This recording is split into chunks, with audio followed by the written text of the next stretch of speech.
Hello everybody, this is a quick overview of what's expected for the APA format on your papers for this course. We'll start off on the title page, and the first thing we notice is the running head.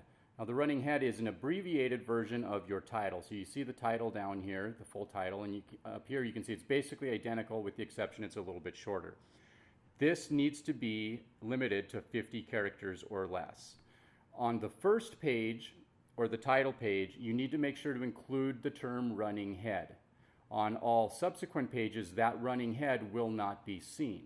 So if we scroll down, here's on the second page, we can see the running head is not listed there. We just see the actual abbreviated title or the actual running head. So make sure that on the title page you're putting running head and then your abbreviated title, again 50 characters or less. All of this needs to be left justified. Your page number needs to be right justified and is included on the title page. Scrolling down to our actual title, here we see the title. On this, I prefer that you don't list the actual question that you're responding to, the question prompt from the weekly folders, but instead that you actually come up with a name that basically describes what the question is about, but doesn't just verbatim regurgitate that question. So here you see that the title, it's centered on the page, it's nice and concise, and portrays what the paper is about.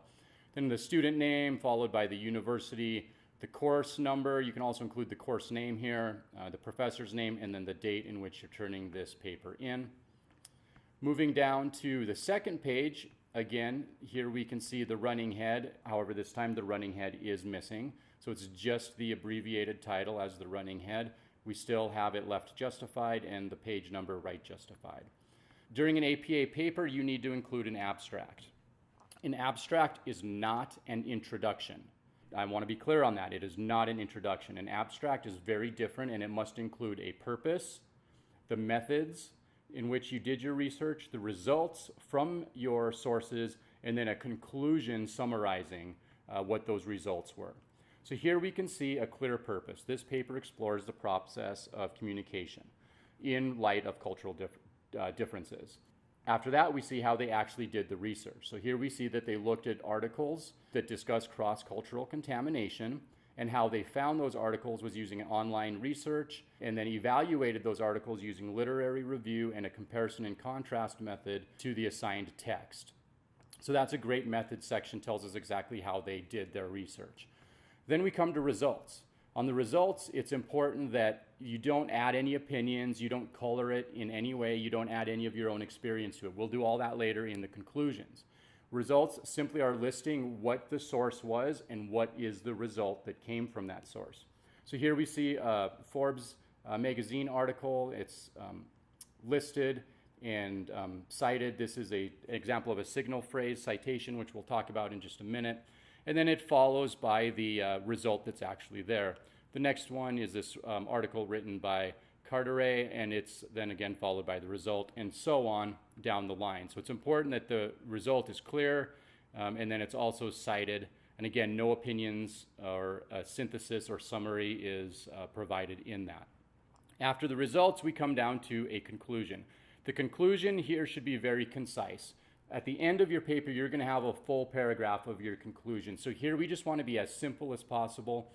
Pull it all together, summarize the results plus your experience that you're bringing into this in order to summarize the paper. Keywords are always included at the bottom of the abstract, and it just includes some of the key themes that are going to be discussed in this paper. Okay, so moving on down then past the abstract to page 3. So here's where we actually get to the body of the paper. And again, we can see the running head again is repeated here, left justified, page number right justified.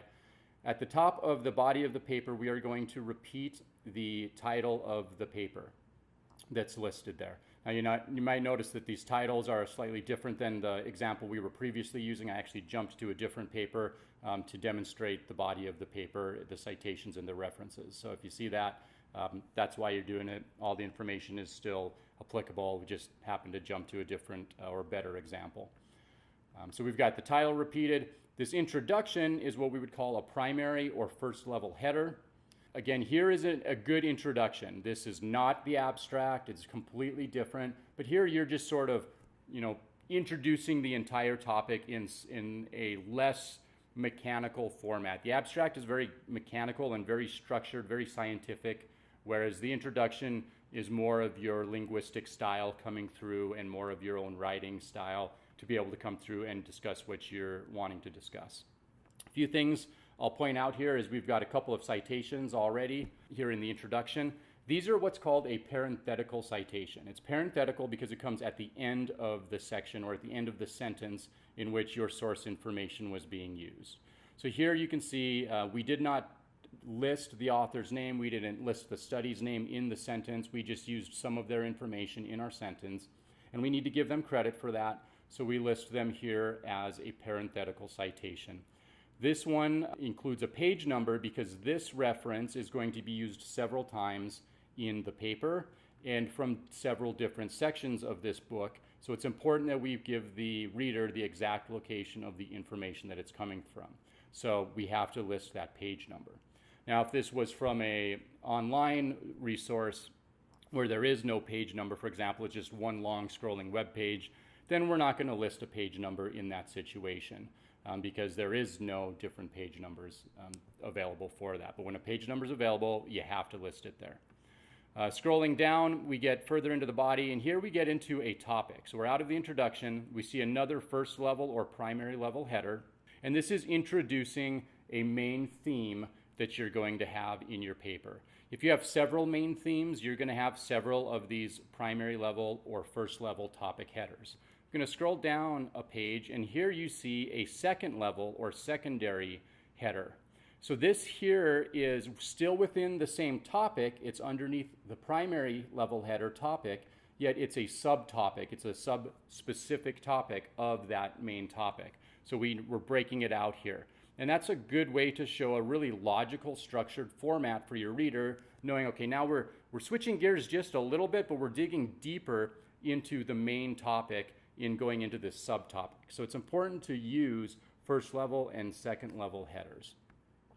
Back up to our first level header, here we see that the author's name is used in the sentence in which we're talking about the information that we've borrowed or referenced. So here we call this a signal phrase citation, in which case the author's name is listed followed by the publication date of that article. Now, if this is an online article and you can't find a publication date, then use the date that you accessed it. Now, notice that at the end of the sentence, because this is a paginated source, we're also listing the page numbers. However, that's at the end of the sentence and not at the beginning of the sentence. That's what a signal phrase is, and that's how it differentiates between parenthetical. Also notice that all of this is included before the period. All of your citations are going to come before the period. Scrolling down here, we see another parenthetical citation. Further down, here's our secondary level header again. Further down here, we see another second level header. So again, now we're switching subtopics. So we're switching the focus to a different subtopic, but we're still talking about the main topic that we started with. Further down, now we're through with that topic and we're moving on to the conclusion. So the conclusion is structured or formatted as a primary level header. And here you can see that, yeah, we're using a little bit of reference information, but most of it's summary, in which case you're expanding on all of the results you found, all of the experience you have, and you're combining it all together for your conclusion, your opinion on the paper. Now, I converted this from a Word document to a PDF, and sometimes that changes the format a little bit. So here my references section title head got moved up a page when normally it would be listed right here.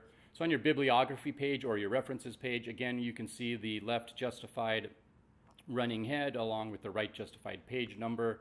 Here you'd have the reference header or the bibliography header, and then all of your references.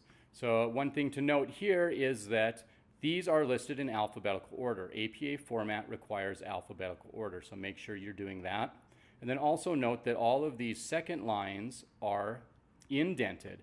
That is called a hanging indent. In all references must be formatted using a hanging indent with APA format. One thing you might notice, this has no page numbers. Okay? Now note, we use this source several times throughout this paper, so we don't have to repeat it 5 different times with different page numbers for every one we used. Instead, we just list the reference for the text here, and because we use the page numbers in the paper, we only have to do one reference for it. Likewise, the rest of these were all paginated as well. Now, if you were to happen to only use one of these references, only one occurrence in the paper, then you could simply list the page number here and not list it in the paper. But that would only be for one occurrence of using that source. If you were to use that source multiple times, that page number no longer belongs in the reference, it belongs in the citation in text. Okay, well that pretty much sums it up. Please make sure you take a look at all of the reference material within the weekly folders in the course shell on Blackboard to get specific information about these things. However, this should help you get a really good start on your APA format.